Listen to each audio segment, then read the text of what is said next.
In the 14th century, what went on in the secret rooms of European palaces was so extreme that even the popes cursed kings. No one could ever have guessed what went on in there. Let us know in the comments where you are watching and what time it is for you.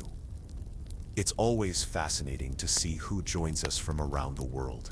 Now, dim the lights. Maybe turn on a fan for the soft humming in the background. And let's start our journey together tonight, in the shadowy corridors of medieval European castles, where torchlight flickered against stone walls and secrets festered in darkness. Some of history's most depraved rulers indulged in perversions so extreme that even the church, accustomed to the sins of powerful men, recoiled in horror. These were not mere tales of royal excess or political intrigue. These were stories of sexual deviance, psychological torture, and moral corruption so profound that they would make modern horror films seem tame by comparison. The medieval period, spanning roughly from the 5th to the 15th centuries, was an era when absolute power corrupted absolutely.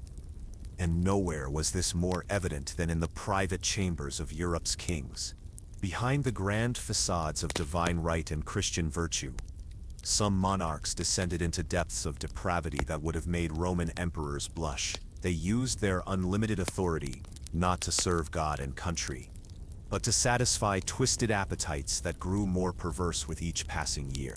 What made these royal perverts particularly terrifying was the combination of unlimited power, complete lack of accountability, and the medieval world's acceptance of extreme violence and suffering as natural parts of life. When a king decided to indulge his darkest fantasies, there was literally no one who could stop him.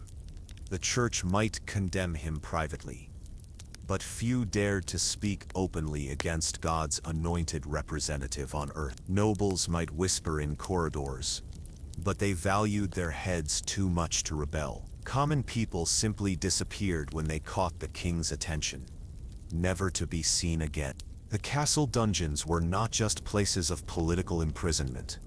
They became playgrounds for royal sadists who had grown bored with conventional pleasures.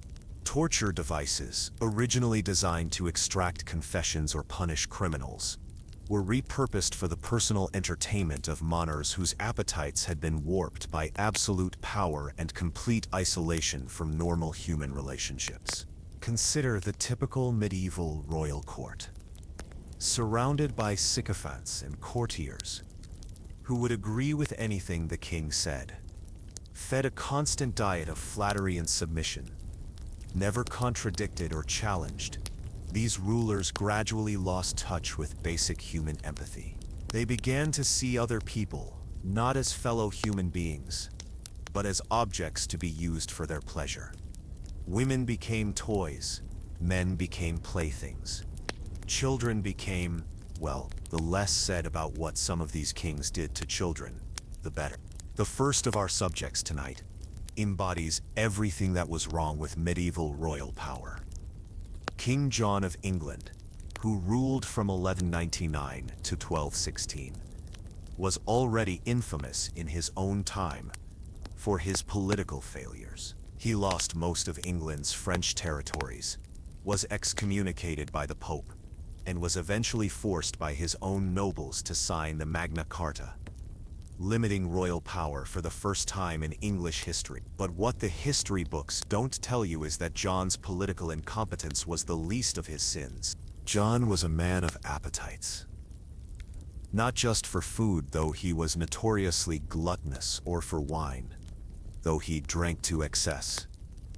John had an appetite for power over other human beings that manifested itself in increasingly disturbing ways. His contemporaries whispered that he took a particular pleasure in the suffering of others, especially those who had crossed him politically, but it went much deeper than simple revenge.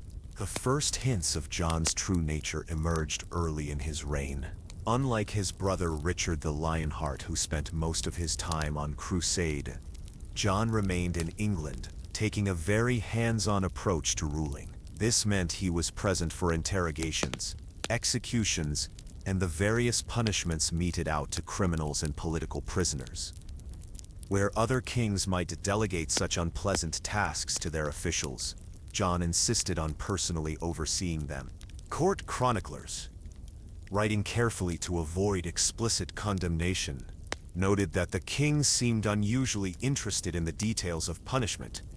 He would ask specific questions about which torture methods were most effective, which caused the most pain, which lasted the longest. He began requesting private audiences with prisoners before their executions, meetings from which disturbing sounds would emanate. Guards reported screams that seemed to go on far longer than necessary. But John's perversions extended beyond mere sadism. He had developed what can only be described as a fetish for humiliation, particularly of noble women. When political enemies were captured, John would often spare the men but demand that their wives and daughters be brought to court. Officially, these women were hostages, insurance against future rebellion. In reality, they were playthings for a king whose sexual appetites had become inextricably linked with his need to dominate and degrade. The Chronicle of Roger of Wendover, while careful not to be too explicit, describes John's treatment of these noble hostages in terms that leave little to the imagination. The women were housed in special quarters within the royal castle, quarters that were accessible only through the king's private chambers. They were forbidden to leave these rooms without the king's personal permission, and that permission was only granted under very specific circumstances. John had developed an elaborate system of rules and punishments for these women. They were required to dress according to his specifications, speak only when spoken to, and submit to various inspections that had nothing to do with security or health. The king had commissioned special furniture for their quarters, pieces that seemed designed more for restraint than comfort. Chairs with unusual straps, tables with strange attachments, beds with iron rings built into the frame. The women who survived their time as John's guests were invariably changed when they were finally released. Contemporary accounts described them as hollow-eyed and nervous, jumping at sudden sounds, refusing to speak about their experiences. Many never married, despite being from noble families where marriage alliances were essential. Some entered convents immediately upon their release, seeking the protection of the church and the silence of monastic vows. One particularly detailed account comes from the diary of a court physician, who was occasionally called to treat these women for various injuries. The doctor, writing in Latin and using medical terminology that obscured the true nature of what he was describing, painted a picture of systematic abuse that went far beyond anything that could be justified by political necessity. The women showed signs of prolonged restraint, with rope burns on their wrists and ankles that suggested they had been tied up for extended periods. They had unusual bruising patterns that the physician noted were inconsistent with accidental injury. Most disturbing of all, many showed signs of what the doctor delicately referred to as internal trauma, damage that could only have been caused by deliberate violence of the most intimate kind. John's appetite for sexual violence was not limited to his political hostages. He had begun to request that certain types of criminals be brought to him for personal judgment. These were always women, usually young, and always convicted of crimes that John could portray as moral offenses: adultery, witchcraft, theft from churches, crimes that, in John's twisted logic, deserved special punishment. The king had converted several rooms in the castle's lower levels into what he called his chambers of justice. These rooms were soundproofed with thick tapestries and located far from the main areas of the castle where courtiers and servants might overhear what went on inside. Only John himself held the keys to these chambers, and he had made it clear that anyone found attempting to gain unauthorized entry would face immediate execution. What happened in those chambers was the subject of terrified speculation among the castle staff. Guards posted outside reported hearing sounds that lasted for hours, sometimes days. Not just screams, though, there were plenty of those, but stranger sounds, mechanical noises, as if complicated devices were being operated, chains rattling, the sound of metal striking metal, and always, underneath it all, the king's voice, sometimes angry, sometimes excited, sometimes coldly instructional. When the women emerged from these sessions, if they emerged at all, they were invariably broken. Some had lost their minds completely, babbling incoherently about things so terrible that even hardened medieval soldiers refused to repeat what they had heard. Others were physically ruined, their bodies bearing injuries so severe that they died within days despite the best medical care available. But perhaps the most chilling aspect of John's depravity was how systematic it had become. This was not the random violence of a man who had lost control of his temper. This was calculated, methodical, almost scientific in its approach to causing suffering. The king kept detailed records of his sessions, noting which techniques produced which results, which combinations of physical and psychological torture were most effective at breaking his victims' spirits. These records, discovered after John's death and immediately destroyed by church officials who feared their contents might inspire others, reportedly contained diagrams and instructions that would have made the Marquis de Sade seem restrained by comparison. John had not just indulged his perversions, he had studied them, refined them, turned cruelty into an art form. As John's reign progressed, his behavior became increasingly erratic and dangerous. He began to see potential enemies everywhere, and his definition of what constituted treason expanded to include almost any action that displeased him. A servant who spilled wine might find himself accused of attempted poisoning. A courtier who failed to laugh at the king's jokes might be charged with showing disrespect to the crown. And for John, every crime deserved the same punishment: a visit to his special chambers. The breaking point came when John's perversions finally collided with his political obligations. The daughter of one of his most important allies, a man whose support John desperately needed in his ongoing conflicts with France, was accused of adultery with one of the king's own knights. Rather than handle the matter diplomatically, John saw an opportunity to add another victim to his collection.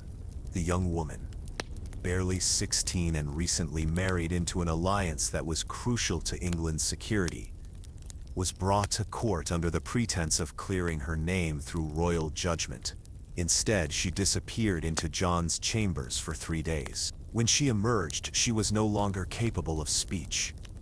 The trauma had been so severe that she had retreated completely into her own mind, leaving behind only a shell that could barely perform the basic functions of life. The girl's father, upon seeing what had been done to his daughter, immediately withdrew his support from John's cause. Other allies, horrified by what the king had become, began to distance themselves as well. The very perversions that John had indulged to satisfy his twisted appetites were now threatening his ability to rule effectively. But by then, it was far too late for the king to change course, even if he had wanted to. This was the pattern that would repeat itself with each of our subjects tonight. Men who had been granted ultimate power and used it to explore the darkest corners of human depravity, only to discover that such exploration came with a price that even kings could not afford to pay. The true extent of King John's sexual depravity became clear through the testimonies of those brave enough to document what they witnessed, though most of these accounts were written in coded language or destroyed shortly after John's death. What survived paints a picture of a monarch who had transformed the very concept of royal justice into a vehicle for his most twisted fantasies. John's obsession with control manifested itself in increasingly elaborate scenarios that he would orchestrate in his private chambers. The king had developed what contemporary observers described as a theater of suffering, complete with costumes, props, and carefully scripted scenarios that combined elements of medieval justice with his own perverted imagination. He would spend days planning these sessions, drawing up detailed scripts that outlined exactly how each encounter would unfold. The king had commissioned a team of craftsmen to create specialized furniture and devices for his chambers, though the artisans who built these items were sworn to secrecy on pain of death. Several of these craftsmen were found dead shortly after completing their work, their throats cut in what appeared to be professional assassinations. The message was clear. What happened in the king's private chambers was to remain absolutely secret. From the fragmentary accounts that survived, we know that John had developed an elaborate classification system for his victims. Women were categorized not just by their social status, but by physical characteristics, personality traits, and what John called their resistance potential. He maintained detailed records of each woman's behavior during captivity, noting which methods of persuasion were most effective, which forms of punishment produced the desired results, and which combinations of physical and psychological pressure yielded the most satisfying outcomes. The king's appetite for sexual violence had evolved into something far more complex than simple sadism. John had begun to construct elaborate psychological scenarios, designed to maximize not just physical suffering, but emotional and spiritual devastation as well. He would often spare his victims' lives, not out of mercy, but because he had discovered that the anticipation of future torture was often more effective than the torture itself. One of John's favorite techniques involved what he called the choice. Victims would be presented with two equally horrific options and forced to choose which fate they preferred. A mother might be told to choose which of her children would be spared, knowing that the other would suffer. A wife might be forced to choose between her own torture and watching her husband be brutalized. The psychological impact of being forced to participate in their own destruction was, for John, as satisfying as any physical violation.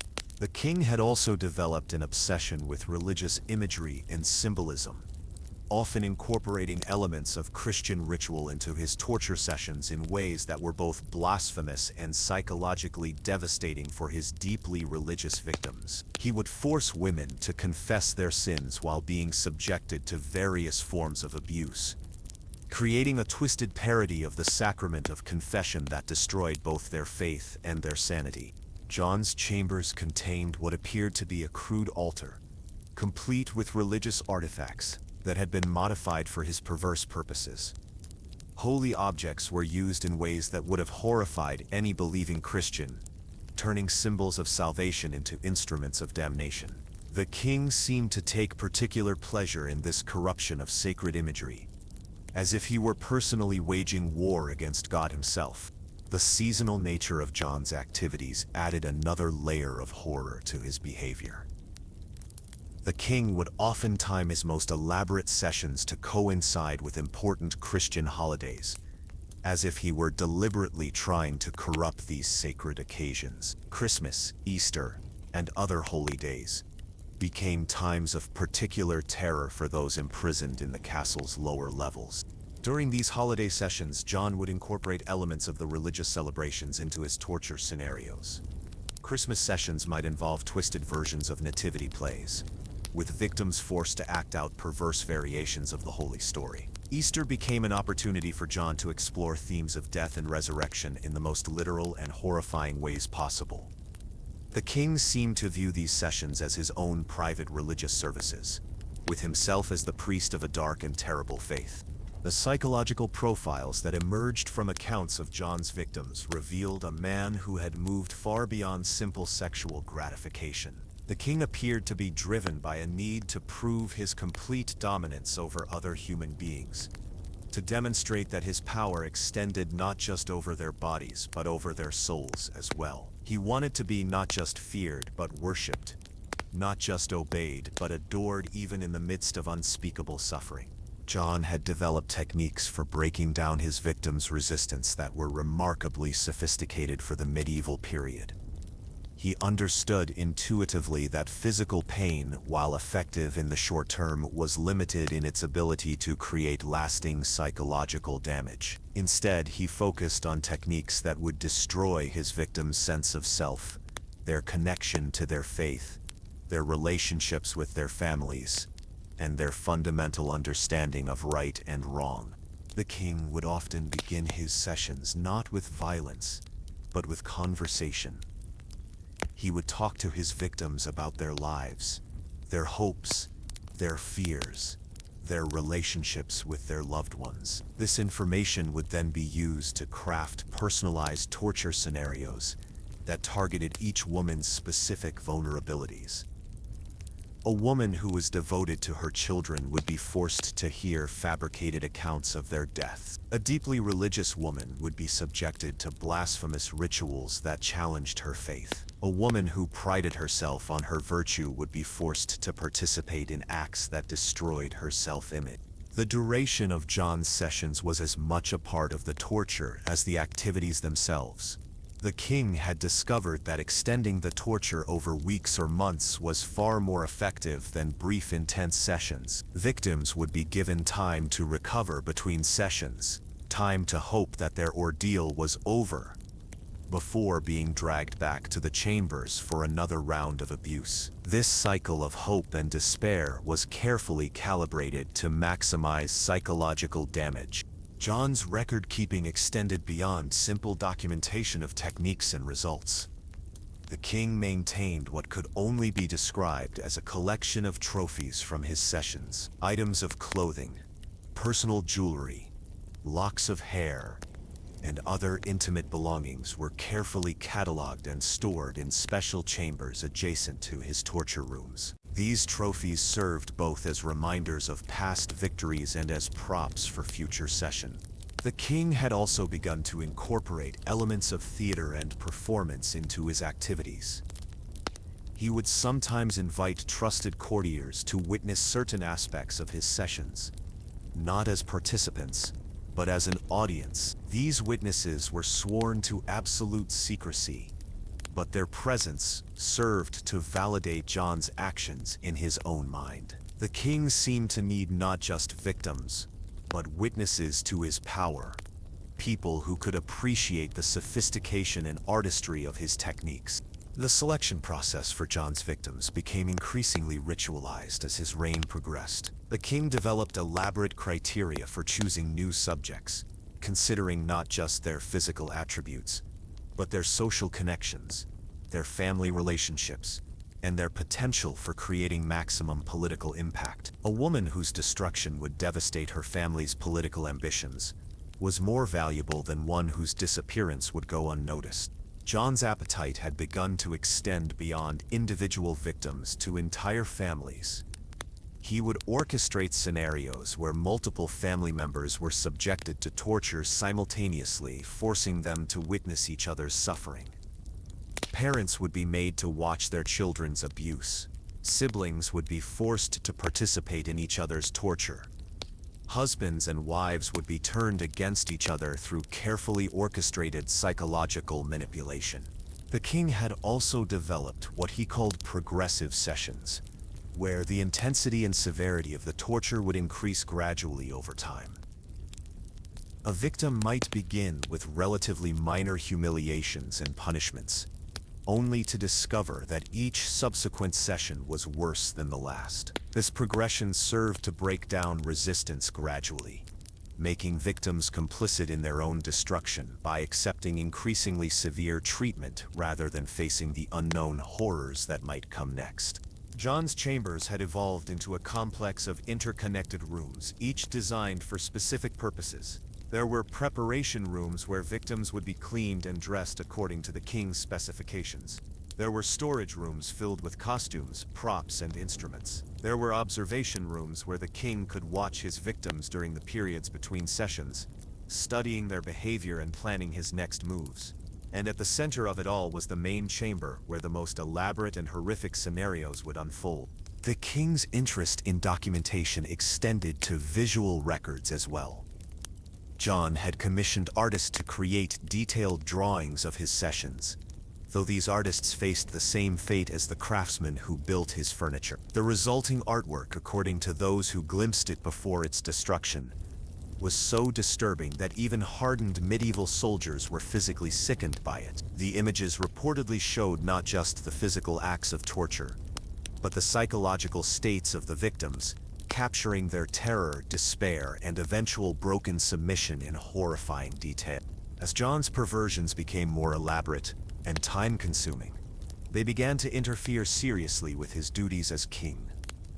Important meetings would be delayed or cancelled because John was occupied with his private sessions. Military campaigns would be postponed because the king was unwilling to leave his chambers. Diplomatic negotiations would fail because foreign ambassadors were kept waiting for days while John indulged his appetites.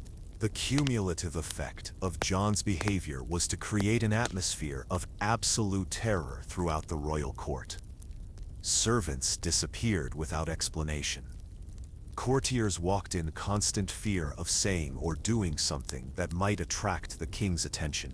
Women of all social classes lived in perpetual anxiety, knowing that any day might bring a summons to the royal chambers from which they might never return. This reign of terror reached its climax with an incident that even John's most loyal supporters could not ignore or excuse. The details of this final atrocity were so shocking that they galvanized opposition to the king among nobles who had previously been willing to tolerate his excesses in exchange for political favor. But that story and its consequences would have to wait for another chapter in our dark journey through medieval depravity. If King John's depravity was characterized by sadistic control and systematic torture, King Edward II of England, who ruled from 1307 to 1327, represented an entirely different form of royal perversion. Where John had been methodical and calculating in his cruelty, Edward was impulsive and self-indulgent, a man whose sexual appetites knew no boundaries of gender, age, or social convention. His reign became synonymous with scandal, degeneracy, and a complete abandonment of the moral standards expected of a Christian king. Edward's perversions were evident from his earliest days as prince. Unlike other royal heirs who were trained in the arts of war and governance, Edward showed little interest in traditional masculine pursuits. Instead, he gravitated toward what his contemporaries considered effeminate activities: dancing, music, poetry, and most scandalously an obvious preference for the company of attractive young men over that of women. But Edward's sexual orientation was only the beginning of his descent into depravity. The young prince had developed what could only be described as an addiction to physical pleasure in all its forms. He was not content with simple homosexual relationships, which, while frowned upon by the church, were not entirely uncommon among the medieval nobility. Edward craved sensation, stimulation, and experiences that pushed the boundaries of what was considered possible or permissible. He surrounded himself with a coterie of young men who shared his appetites and who were willing to explore increasingly extreme forms of sexual expression. When Edward ascended to the throne in 1307, he brought his perverse court with him to the highest levels of government. His first act as king was to recall Piers Gaveston from exile. Gaveston had been banished by Edward's father for his inappropriate influence over the young prince, but Edward immediately restored him not just to favor, but to a position of unprecedented power and intimacy. The relationship between Edward and Gaveston scandalized medieval Europe and set the tone for a reign that would be marked by sexual excess and political chaos. Contemporary chroniclers, writing in the careful language required when discussing royal scandals, nevertheless made it clear that the relationship between Edward and Gaveston went far beyond mere friendship or political alliance. The two men were inseparable, sharing not just chambers but beds, not just meals but intimate moments that shocked even the relatively permissive standards of medieval court life. Gaveston was given titles, lands, and privileges that properly belonged to Edward's queen, creating a situation that was both politically dangerous and morally scandalous. But Edward's relationship with Gaveston was only the most visible aspect of a much darker and more complex web of sexual relationships that extended throughout the royal court.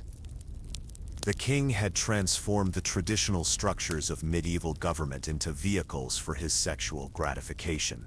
Appointments to important positions were based not on competence or loyalty, but on physical attractiveness and willingness to participate in Edward's increasingly elaborate sexual scenarios.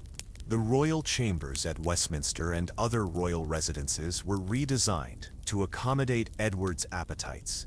Traditional throne rooms and council chambers were converted into spaces that looked more like brothels than seats of government. The king commissioned furniture that served dual purposes, appearing functional for official business while concealing mechanisms and attachments that facilitated various forms of sexual activity. Visiting dignitaries were often shocked to discover that what appeared to be a normal chair or table contained hidden restraints, unusual openings, or other modifications that revealed their true purpose. Edward's sexual appetites were not limited to his relationship with Gaveston or even to other men. The king had developed what can only be described as an omnivorous sexuality that encompassed men, women, and children of all social classes. He would summon servants, courtiers, prisoners, and even random citizens to participate in sexual encounters that grew increasingly elaborate and disturbing as his reign progressed. The king's approach to these encounters revealed a mind that had been completely corrupted by absolute power and unlimited indulgence. Edward did not simply desire sexual gratification. He craved domination, humiliation, and the complete subjugation of his partners. He developed elaborate scenarios and role-playing games that combined elements of political theater with sexual violence. Participants might be forced to dress as animals, demons, or religious figures while engaging in acts that mocked both civil and religious authority. One of Edward's most notorious innovations was what he called his Parliament of Flesh. These were gatherings that parodied the formal structure of medieval government, while serving as vehicles for mass sexual encounters. Participants would be assigned roles as bishops, barons, or common members of Parliament. But instead of debating legislation, they would be required to perform sexual acts according to scripts written by the king himself. These sessions could last for days, with participants forbidden to leave until Edward had exhausted his creative energy. Food and wine were provided to sustain the participants, but the consumption of these refreshments was incorporated into the sexual activities in ways that added elements of degradation and humiliation to the proceedings. The king seemed to take particular pleasure in forcing his participants to engage in acts involving bodily fluids and waste products that transformed what might have begun as mere sexual excess into something approaching genuine torture. Edward's appetite for young men was particularly disturbing in its scope and intensity. The king had established what amounted to a systematic recruitment program for attractive male youth throughout his kingdom. Boys as young as 12 or 13 would be identified by royal agents and brought to court under various pretexts. Some were offered positions as pages or servants. Others were promised education or advancement. All were ultimately destined for the king's private chambers. The fate of these young men varied depending on their willingness to cooperate with Edward's demands and their ability to survive the physical and psychological trauma of their experiences. Those who proved particularly compliant or entertaining might be rewarded with positions at court, though they remained essentially prisoners of their circumstances, unable to leave or refuse the king's demands without facing severe punishment. Those who resisted or who failed to satisfy Edward's appetites often disappeared entirely, their fates unknown but presumed terrible. Edward had developed a particular fascination with the corruption of innocence. He took special pleasure in introducing virgin boys and girls to sexual activities that would have shocked experienced prostitutes. The king would orchestrate elaborate scenarios designed to maximize the psychological impact of these first encounters, often involving multiple participants, bizarre costumes, and ritualistic elements that transformed what should have been natural expressions of human sexuality into nightmarish parodies of intimacy. The religious dimension of Edward's perversions was particularly disturbing to his contemporaries. The king had begun to incorporate Christian imagery and ritual into his sexual activities in ways that constituted explicit blasphemy. He would force participants to dress as priests, nuns, or biblical figures while engaging in acts that directly mocked Christian teachings about sexuality and morality. The royal chambers contained what appeared to be a blasphemous chapel where these sacrilegious activities took place, complete with altered religious artifacts and perverted versions of Christian symbols. Edward's relationship with his queen, Isabella of France became another casualty of his sexual obsessions. Rather than maintaining even the pretense of a normal royal marriage, Edward openly flaunted his preference for male lovers and his complete disinterest in his wife's physical or emotional needs. But perhaps more disturbing than his neglect of Isabella was his attempt to force her to participate in or witness his sexual encounters with other partners. The Queen was required to attend Edward's Parliament of Flesh sessions, not as a participant, but as an observer whose role was to provide validation for the king's activities. Isabella was forced to watch her husband engage in acts with multiple partners of both sexes, often while seated on a throne-like chair that had been positioned to provide the optimal viewing angle. The psychological torture of this forced spectatorship was clearly intended to demonstrate Edward's complete dominance over his wife, while satisfying his need for an audience to his perversions. Edward's sexual appetites had begun to extend beyond human partners to include animals in his encounters. The royal menagerie, originally maintained for hunting and display purposes, was expanded to include creatures that served the king's perverted interests. Contemporary accounts, while carefully avoiding explicit details, make it clear that Edward had developed sexual relationships with various animals, often incorporating these encounters into his elaborate role-playing scenarios. The logistics of Edward's sexual activities required an extensive support staff of servants, guards, and specialists who were sworn to absolute secrecy about what they witnessed. These individuals lived in constant terror of accidentally revealing information about the king's activities, knowing that discovery would mean immediate execution. The psychological toll on these servants was evident in their behavior. Many developed nervous conditions, drinking problems, or other symptoms of chronic stress. Edward had also begun to use his sexual activities as a form of political tool, inviting foreign ambassadors and visiting dignitaries to participate in or witness his encounters as a demonstration of his power and as a means of compromising them for future political advantage. Diplomatic meetings would often conclude with invitations to private sessions where visitors would be exposed to activities that ensured their silence on other political matters. The king's documentation of his sexual activities was as extensive as it was disturbing.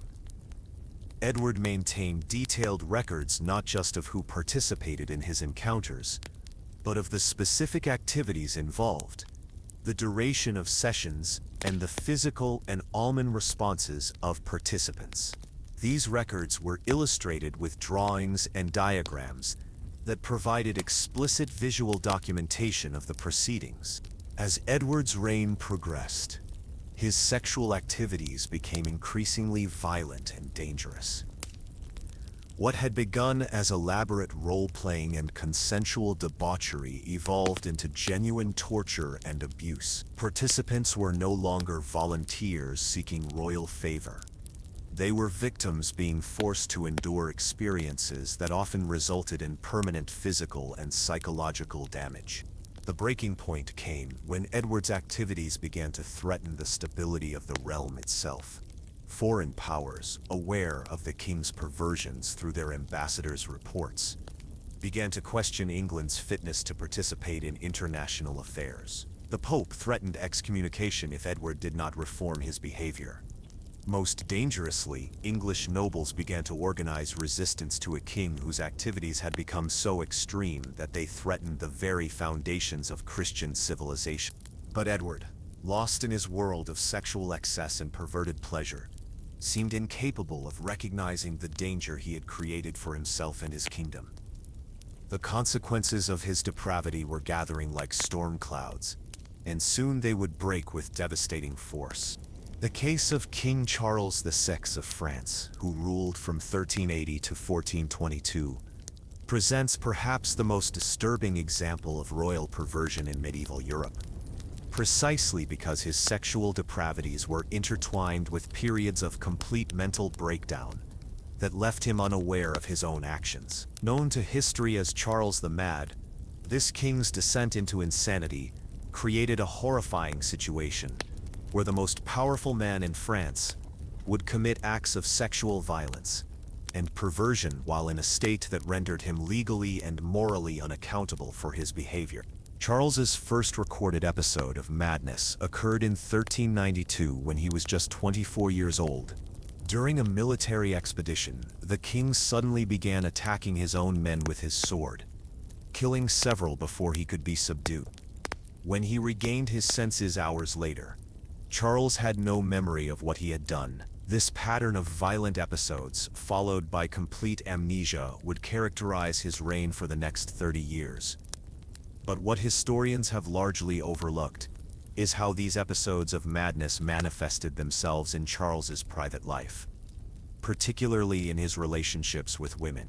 During his periods of sanity, Charles was described by contemporaries as a pious and relatively conventional king who showed proper respect for Christian morality and the customs of his time. But when the madness seized him, he became something else entirely, a creature driven by impulses so dark and primitive that even his closest advisors were horrified by what they witnessed. The transformation was so complete that those who served him began to speak of the king as two different people inhabiting the same body.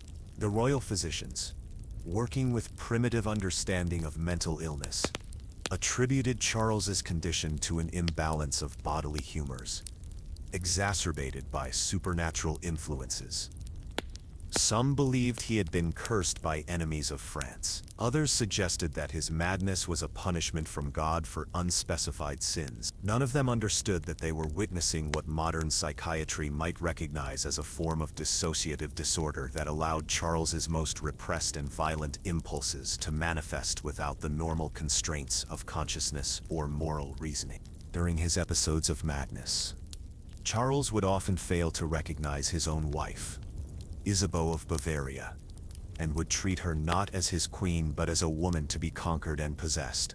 Court chroniclers, writing in the careful language required when discussing royal scandals, described how the mad king would pursue his wife through the palace corridors, tearing at her clothing and forcing her to submit to sexual encounters that bore no resemblance to normal marital relations. These attacks on Queen Isabeau were characterized by a level of violence and degradation that went far beyond anything that could be justified by medieval concepts of husbandly authority. Charles, in his madness, seemed to view his wife as an enemy to be defeated and humiliated rather than as a partner to be loved or even respected. The Queen's ladies-in-waiting reported that she would often be found after these encounters bruised, bleeding, and in a state of psychological shock that could last for days. But Charles's sexual violence was not limited to his wife. During his periods of madness, the king would wander the palace corridors at night, entering the chambers of female servants, courtiers, and even visiting noble women without warning or invitation. These nocturnal raids became so feared that women throughout the palace would barricade their doors after sunset, though such precautions were often ineffective against a king who could command guards to break down any barrier. The accounts of these nighttime attacks paint a picture of a man who had been completely stripped of normal human inhibitions and social constraints. Charles would appear in women's chambers like some medieval nightmare, his eyes wild with madness, his behavior unpredictable and terrifying. Sometimes he would simply stare at his victims for hours without speaking. Other times he would subject them to sexual assaults that combined violence with bizarre ritualistic elements that seemed to emerge from the deepest recesses of his disturbed mind.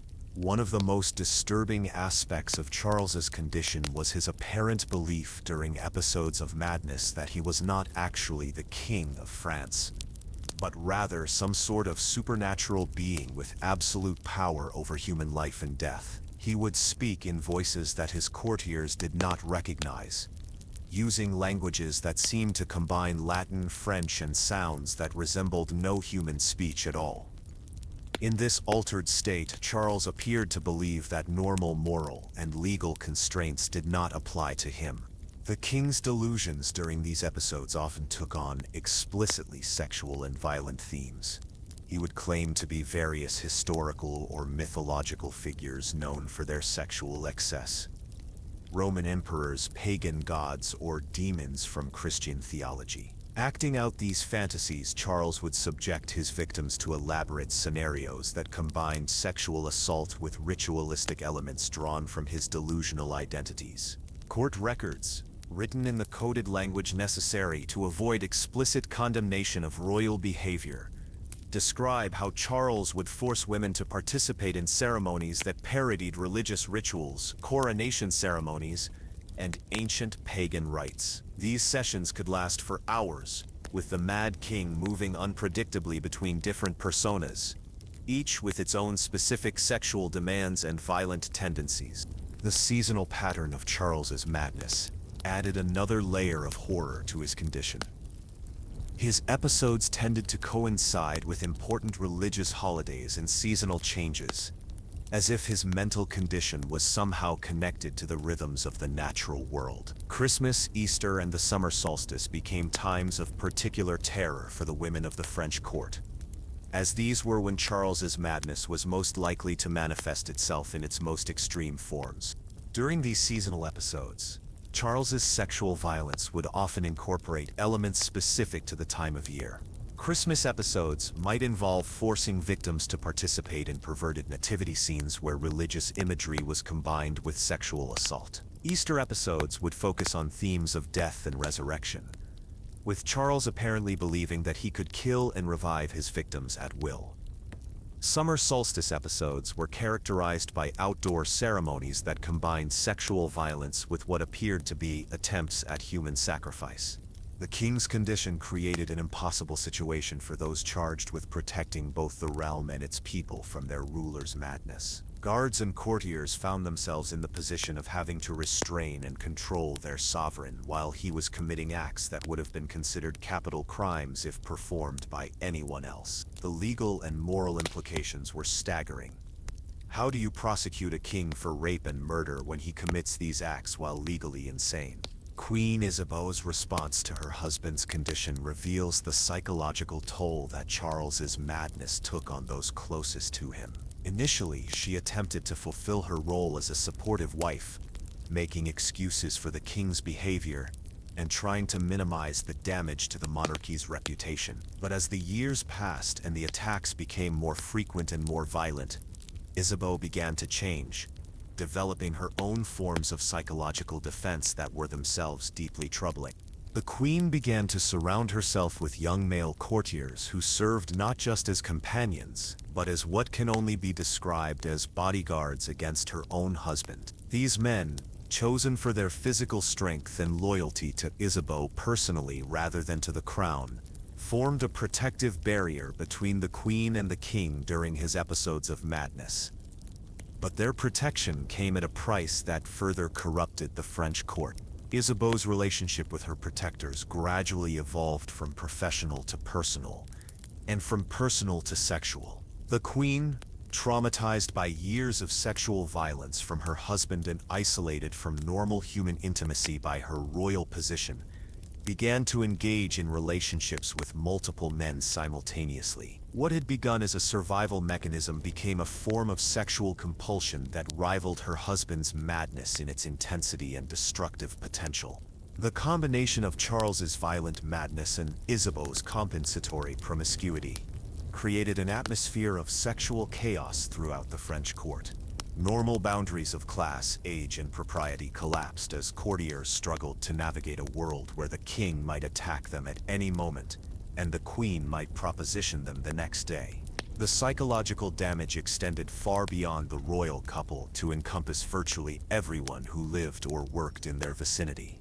Charles's madness also manifested itself in his treatment of his children, though court chroniclers were extremely reluctant to document these incidents in detail. The king's relationship with his sons and daughters during his periods of insanity appeared to be characterized by the same lack of normal inhibitions that governed his treatment of other women. Contemporary accounts suggest that Charles's own children lived in terror of their father, not just because of his unpredictable violence, but because of inappropriate sexual behavior that violated even medieval norms of paternal conduct. The medical attempts to treat Charles's condition often made his sexual violence worse rather than better. Medieval physicians working with limited understanding of mental illness prescribed treatments that included bloodletting, purging, and the administration of various herbal compounds that may have had hallucinogenic properties. These treatments, intended to restore balance to the king's bodily humors, often seemed to intensify his delusions and remove even more of his normal inhibitions. One particularly disastrous treatment involved confining Charles in chambers lined with soft materials to prevent him from injuring himself during violent episodes. But rather than calming the king, this isolation seemed to focus his attention entirely on sexual fantasies and desires. Guards reported hearing disturbing sounds from the king's chambers during these confinement periods. Sounds that suggested Charles was engaging in sexual activities with imaginary partners or, more disturbingly, with himself in ways that resulted in serious self-injury. The international implications of Charles's condition were as serious as the domestic ones. Foreign ambassadors who witnessed the king's episodes returned to their home countries with reports that France was ruled by a madman, whose sexual violence and unpredictable behavior made him unfit to participate in normal diplomatic relations. These reports contributed to France's isolation during crucial periods of the 100 Years' War, and undermined the country's ability to form the alliances necessary to resist English invasion. The most horrifying aspect of Charles's madness was its unpredictability. Unlike other kings whose perversions followed recognizable patterns, Charles's condition meant that sexual violence could erupt at any moment, without warning or apparent cause. A routine court ceremony could suddenly transform into a scene of rape and assault. A diplomatic dinner could become a nightmare of sexual degradation. No one, regardless of their rank or relationship to the king, was safe from his attention when the madness seized him. As Charles's reign progressed, his periods of sanity became shorter and less frequent, while his episodes of madness grew longer and more intense. The sexual violence that characterized these episodes also became more extreme, incorporating elements of torture and mutilation that went far beyond anything reported in the cases of other perverted medieval kings. France was being ruled, in effect, by a monster whose appetites grew more terrible with each passing year. King Henry VIII of England, who ruled from 1509 to 1547, represents perhaps the most well-documented case of royal sexual depravity in medieval and early modern European history. While popular culture has romanticized Henry as a larger-than-life monarch who married 6 wives in his quest for a male heir, the historical reality reveals a man whose sexual appetites were characterized by extreme violence, psychological sadism, and a complete disregard for human life that made even his most depraved predecessors seem restrained by comparison. Henry's transformation from the athletic, cultured prince who ascended the throne at 18 into the monstrous tyrant of his later years was gradual but inexorable. The early years of his reign showed hints of the darkness to come, but it was only after his break with Rome and his assumption of supreme authority over the English Church that Henry's true nature began to manifest itself without restraint. With no higher earthly authority to answer to, and convinced of his divine right to rule in all matters spiritual and temporal, Henry became a law unto himself in the most literal and terrifying sense. The popular narrative of Henry's 6 marriages focuses on his political motivations and his desperate need for a male heir. But this version of events obscures the far more disturbing reality of what actually occurred in the king's private chambers. Henry's relationships with his wives were characterized by a level of sexual violence and psychological torture that went far beyond the accepted norms of even the most patriarchal medieval societies. Each marriage became a progressively more elaborate exercise in domination and degradation, as Henry's appetites grew more extreme and his ability to satisfy them through normal means diminished.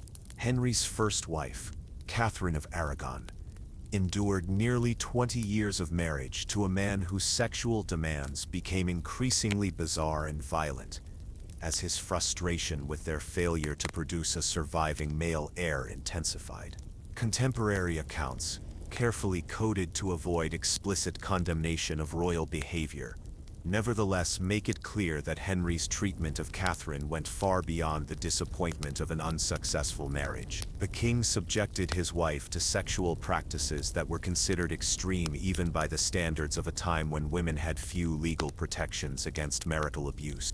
Henry had developed what can only be described as an obsession with fertility rituals and sexual practices that he believed might increase his chances of producing a male heir. These beliefs, a bizarre mixture of medieval superstition, classical mythology, and his own twisted imagination, led him to subject Catherine to elaborate sexual scenarios that were designed not for pleasure but as magical workings intended to ensure the birth of sons.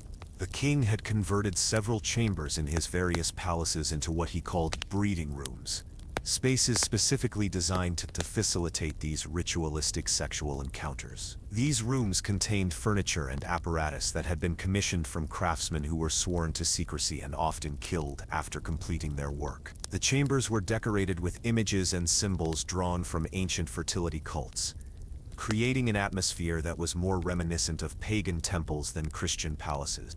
Henry's approach to these sessions revealed a mind that had been completely corrupted by absolute power and superstitious belief. He would force Catherine to participate in elaborate ceremonies that could last for days, incorporating elements of astrology, alchemy, and what appeared to be genuine witchcraft. The queen was required to consume various potions and substances that Henry believed would enhance fertility, many of which had hallucinogenic or toxic properties that left her violently ill. The physical aspects of these breeding rituals were as disturbing as their spiritual components. Henry had developed techniques and positions that were designed not for mutual pleasure, but to maximize what he believed was the likelihood of conception. These practices, many of which were derived from agricultural breeding techniques applied to human sexuality, subjected Catherine to experiences that were both physically traumatic and psychologically devastating. When Catherine failed to produce the desired male heir, Henry's treatment of her became overtly punitive. The king began to incorporate elements of physical punishment into their sexual encounters, as if he could beat fertility into his wife through violence. Contemporary medical accounts describe Catherine's condition during the final years of her marriage in terms that leave little doubt about the nature of the abuse she was suffering. Henry's courtship and marriage to Anne Boleyn represented an escalation in his sexual violence rather than a fresh start. The king had become convinced that his problems with Catherine were the result of insufficient dominance over his wife, and he was determined not to repeat what he saw as his previous mistakes. From their very first encounters, Henry subjected Anne to a level of sexual aggression that shocked even the relatively permissive court society of the time. The famous love letters that Henry wrote to Anne Boleyn, often cited as evidence of romantic passion, take on a much darker meaning when read in the context of the king's actual behavior. The language of possession and domination that characterizes these letters reflects not love but obsession, not romance but a determination to own and control another human being completely. Henry's promises to Anne were not expressions of devotion but threats disguised as declarations of affection. When Anne became queen, Henry's treatment of her revealed the full extent of his sexual sadism. The king had developed a complex system of rewards and punishments designed to maintain complete psychological control over his wife. Anne was required to participate in sexual activities that became increasingly elaborate and degrading as Henry's confidence in his absolute authority grew. The king's chambers at this period were described by contemporary observers as resembling torture chambers more than royal apartments.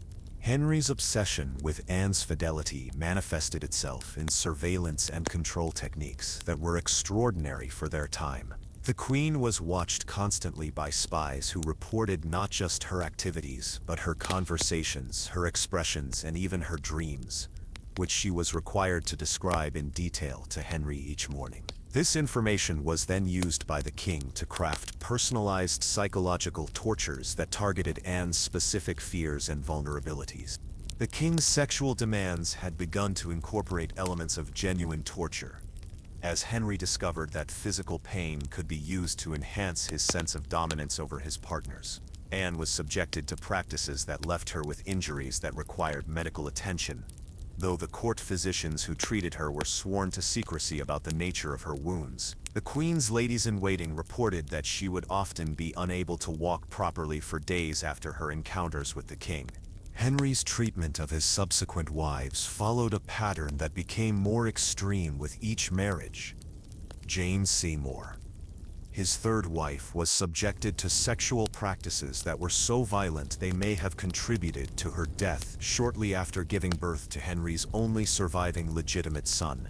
The king's desperation to ensure the survival of his heir led him to subject Jane to physical stresses during pregnancy that violated every medical understanding of the time.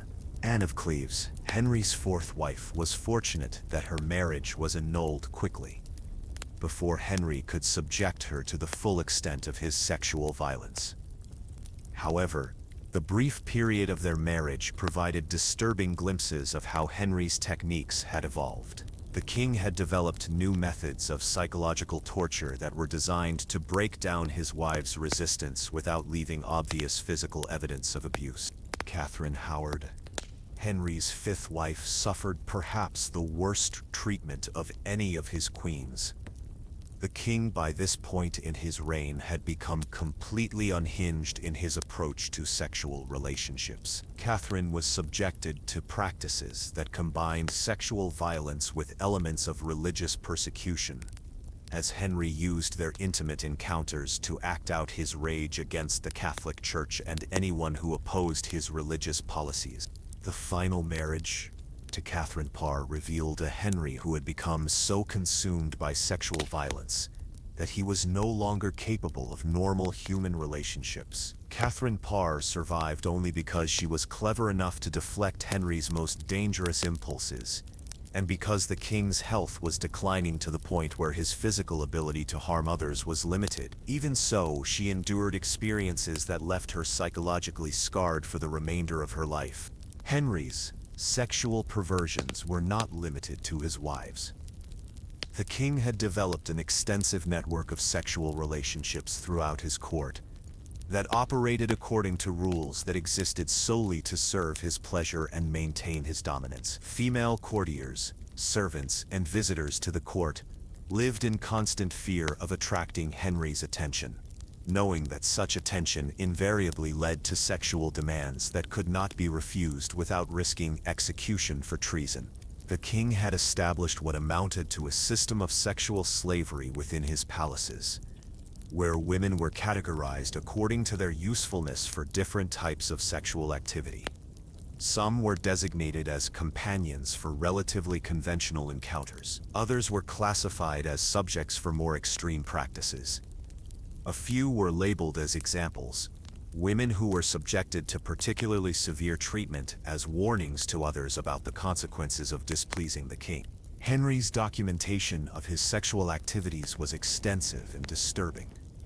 The king maintained detailed records not just of his encounters but of the physical and psychological effects of different techniques on his victims. These records, most of which were destroyed after Henry's death, reportedly contained diagrams, measurements, and clinical observations that revealed the king's approach to sexual violence as a form of scientific experimentation.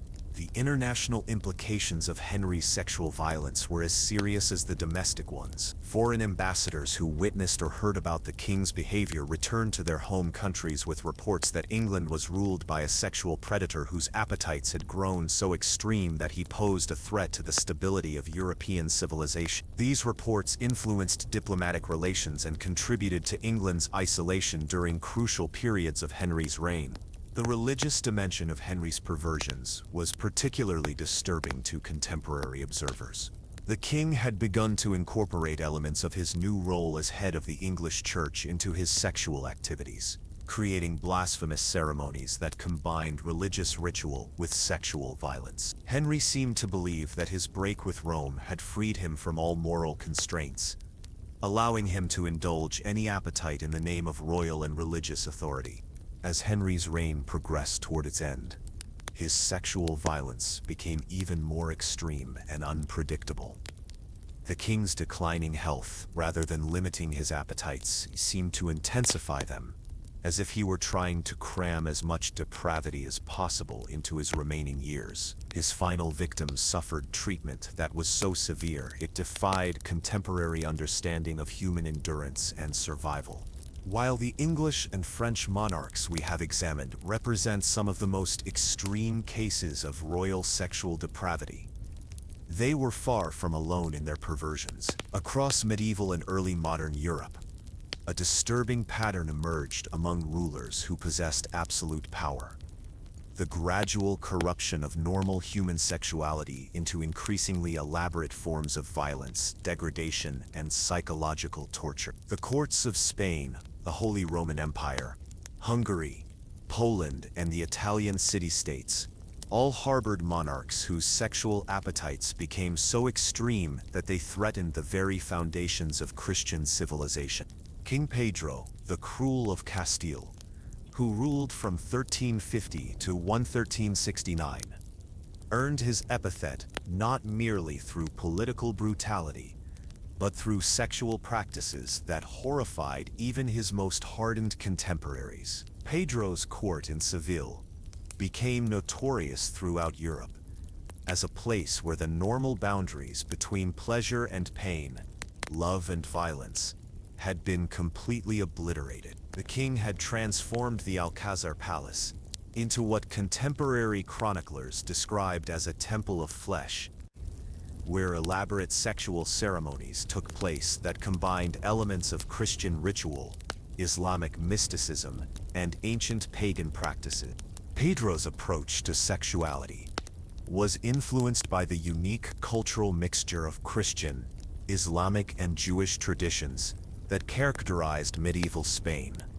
The king had studied texts from all three traditions, seeking techniques and practices that he could incorporate into his own sexual activities. This scholarly approach to depravity made Pedro's perversions particularly sophisticated and disturbing, as he applied genuine learning and intelligence to the task of maximizing human suffering.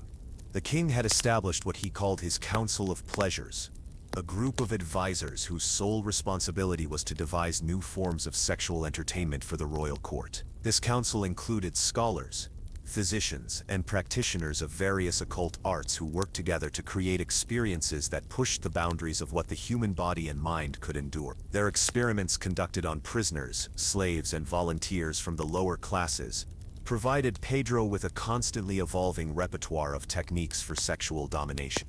Pedro's treatment of his wives and mistresses revealed the full extent of his depravity. The king had developed elaborate systems of competition between his female partners, forcing them to compete for his attention through increasingly extreme acts of submission and degradation. These competitions could last for weeks, with participants subjected to physical and psychological torments that often resulted in permanent injury or death. The religious dimensions of Pedro's activities were particularly disturbing to the Catholic Church.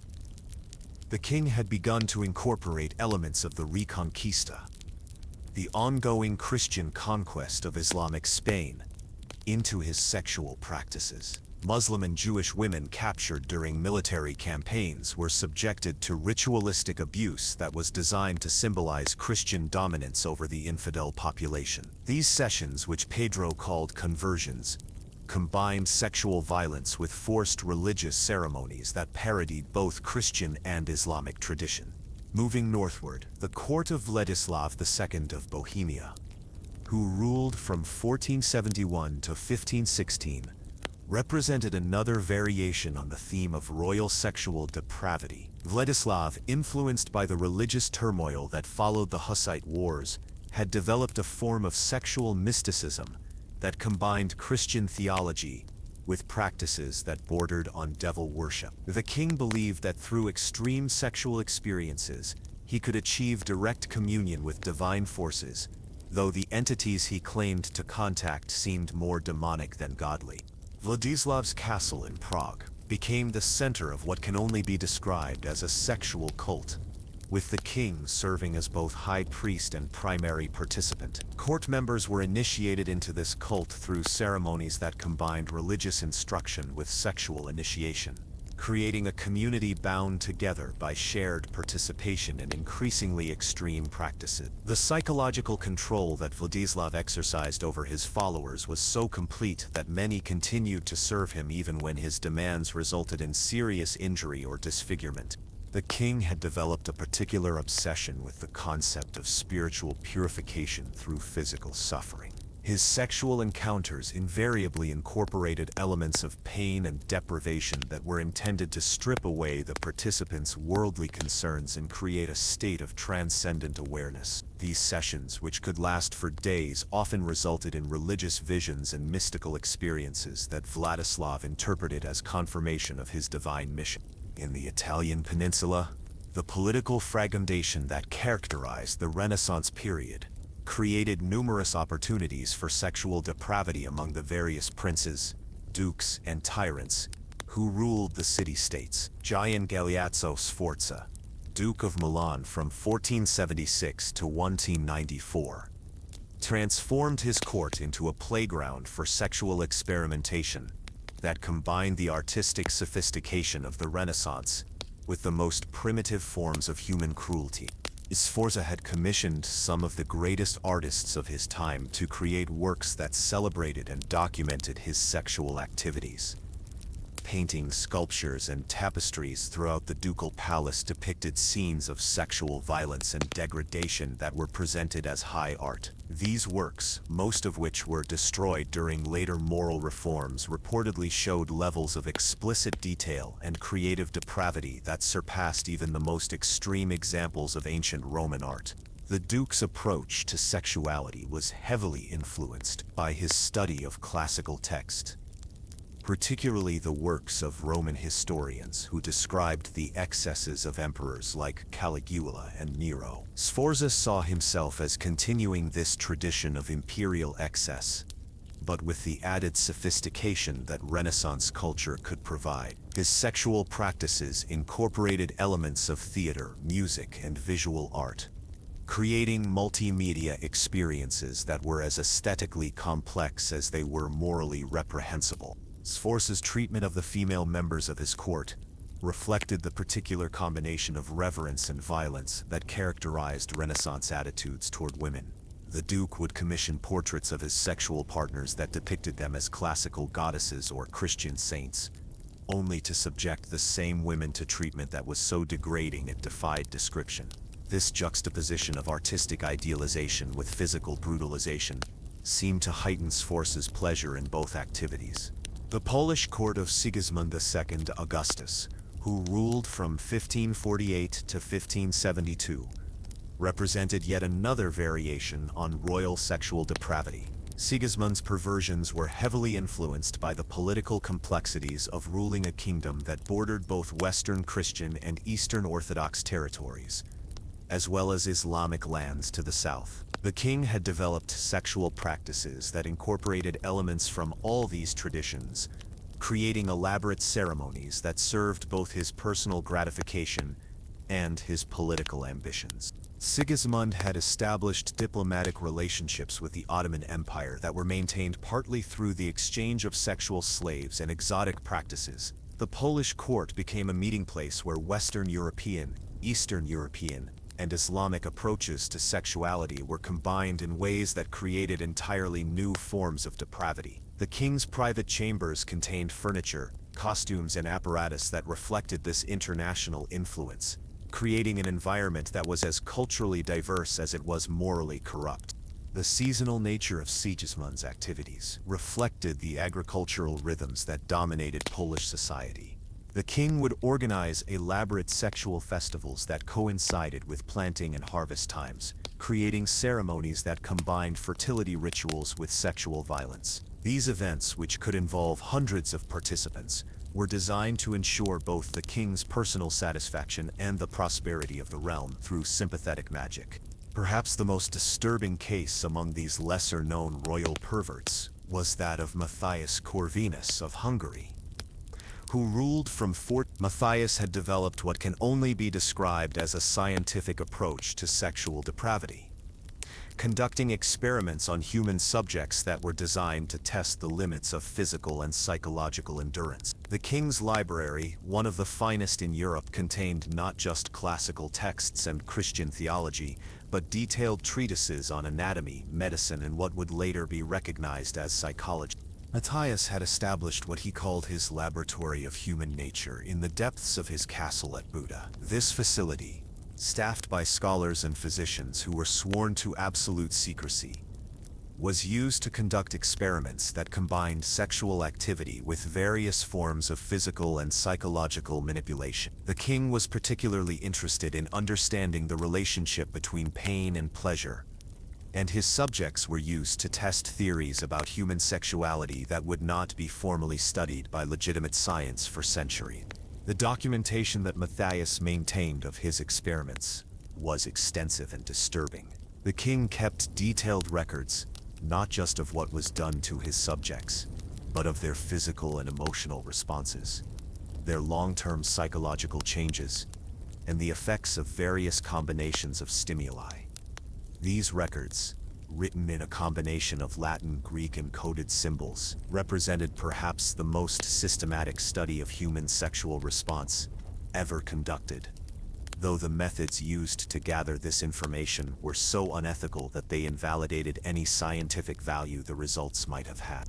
The international connections between these various royal perverts created networks of communication and cooperation that spread the most extreme practices across European courts. Ambassadors, merchants, and scholars carried information about new techniques and innovations from one court to another, creating a kind of perverted international community, united by shared interests in sexual experimentation and human degradation.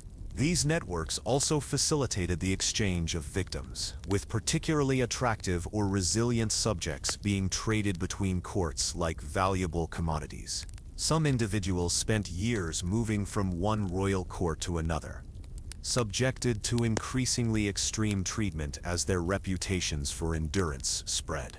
The psychological damage inflicted on these human trade goods was beyond calculation, as they were systematically stripped of every vestige of human dignity and reduced to objects for royal entertainment. The cumulative effect of these various royal perversions was to create an atmosphere of terror and moral corruption that extended far beyond the individual courts where they took place. The knowledge that such practices were occurring at the highest levels of society undermined faith in both secular and religious authority, contributing to the social and political upheavals that would eventually transform European civilization. The documentation of these practices, much of which was deliberately destroyed by later generations who were horrified by what their ancestors had done, represents one of the greatest losses in the historical record. The systematic elimination of evidence means that we can only glimpse the full extent of royal depravity through fragments and coded references, leaving us to imagine horrors that may have exceeded even our darkest reconstruction. The ultimate fate of these sexually depraved monarchs reveals a consistent pattern throughout medieval European history. Absolute power corrupted absolutely, but it also contained the seeds of its own destruction. Each of these kings, intoxicated by their ability to indulge their most twisted fantasies without consequence, eventually pushed their perversions to such extremes that they triggered the very forces that would bring about their downfall. Their stories serve as cautionary tales about the inevitable price of unchecked moral corruption, even for those who seemed to wield unlimited authority. King John of England's systematic sexual violence and political incompetence ultimately united his enemies in ways that his individual crimes never could have achieved. The same nobles who might have tolerated his perversions in private were forced to act when those perversions began to interfere with England's ability to function as a kingdom. The murder of young women from important families, the degradation of political hostages, and the king's complete abandonment of his royal duties in favor of his torture sessions created a crisis that demanded resolution. The signing of the Magna Carta in 1215 was not merely a political document limiting royal power. It was a direct response to John's sexual crimes and the chaos they had created throughout the realm. The barons who forced John to accept these limitations had witnessed firsthand the consequences of allowing a sexually depraved monarch to operate without restraint. Their insistence on legal protections and due process was motivated as much by their desire to prevent future royal perversions as by their political ambitions. But even the Magna Carta could not completely contain John's appetites. In his final months as king, isolated and facing rebellion on multiple fronts, John's sexual violence became even more extreme and indiscriminate. Chroniclers describe him as a man who had completely lost touch with reality, seeing enemies and sexual opportunities everywhere he looked. His death in 1216, officially attributed to dysentery, but suspected by many to have been poison administered by his own servants, came as a relief to a kingdom that had been traumatized by his reign. The fate of John's victims reveals the lasting damage that royal sexual violence could inflict on medieval society. Many of the women who survived their encounters with the king were permanently broken, unable to return to normal life or form healthy relationships with others. Some spent their remaining years in convents, seeking solace in religion and the protection of the church. Others simply disappeared from the historical record, their fates unknown but presumed tragic. King Edward II of England met an end that seemed almost tailored to his particular perversions. His relationship with Piers Gaveston had ultimately cost him the support of his nobles, who could not tolerate a king who placed his sexual desires above the needs of the realm. When Gaveston was murdered by Edward's enemies in 1312, the king's response revealed the complete extent to which his judgment had been corrupted by sexual obsession. Rather than recognizing the political message behind Gaveston's death, Edward replaced him with an even more inappropriate favorite, Hugh Despenser the Younger. The king's relationship with Despenser was characterized by the same sexual excess and political favoritism that had marked his connection to Gaveston, but with an added element of cruelty and violence that reflected Edward's growing desperation and paranoia. Edward's queen, Isabella of France, eventually became the instrument of his destruction. Years of sexual abuse and public humiliation at her husband's hands had transformed the once gentle queen into a ruthless political operator. Determined to remove Edward from the throne, her affair with Roger Mortimer was as much an act of rebellion as it was a search for genuine human connection. And their alliance ultimately proved strong enough to topple a king. The manner of Edward's death in 1327 has become one of the most notorious executions in medieval history. Imprisoned in Berkeley Castle, the deposed king was reportedly killed by having a red-hot iron rod inserted into his rectum, a method of execution that was clearly chosen to reflect the sexual nature of his crimes. Whether this account is literally true or merely symbolic, it demonstrates how Edward's contemporaries viewed his perversions and their determination to ensure that his death would serve as a warning to future rulers about the consequences of sexual excess. The psychological impact of Edward's reign extended far beyond his immediate victims to encompass the entire concept of English royal authority. The knowledge that a king could abuse his power so completely for sexual gratification undermined the theoretical foundations of medieval monarchy and contributed to the development of new forms of government that placed greater constraints on royal behavior. King Charles VI of France's madness eventually consumed not just the king himself, but the entire French monarchy. His periods of sexual violence and complete mental breakdown created a power vacuum that various factions attempted to fill, leading to civil war and foreign invasion. The king's inability to govern effectively during his lucid moments, combined with the terror he inspired during his episodes of madness, left France vulnerable to English conquest and internal collapse. The fate of Queen Isabeau, driven to her own forms of sexual excess by her husband's violence, illustrates how the corruption of one royal marriage could spread throughout an entire court. Her numerous affairs and political manipulations, while understandable as responses to impossible circumstances, further weakened the monarchy and contributed to the chaos that engulfed France during the final years of Charles's reign. Charles's death in 1422 came not as a dramatic climax, but as the pathetic end of a man who had been consumed by his own mind. His final years were marked by complete withdrawal from reality, with the king spending months at a time in a vegetative state, unaware of his surroundings or even his own identity. The sexual violence that had characterized his episodes of madness gradually gave way to complete catatonia, as if his mind had finally retreated so far into itself that it could no longer connect with the external world. The long-term consequences of Charles's reign were catastrophic for France. The 100 Years' War, prolonged and intensified by the power vacuum created by Charles's incapacity, devastated the French countryside and decimated the population. The civil war between the Armagnacs and Burgundians, fueled by the chaos surrounding the royal court, weakened France's ability to resist English invasion and left scars that would take generations to heal.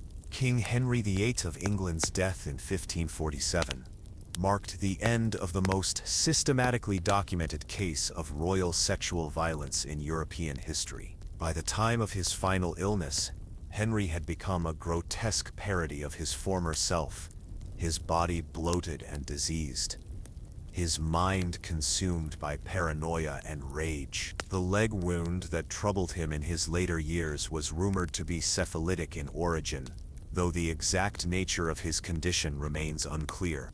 Henry's treatment of his final wife, Catherine Parr, during his last months revealed a man who had been completely consumed by his own appetite for violence and control.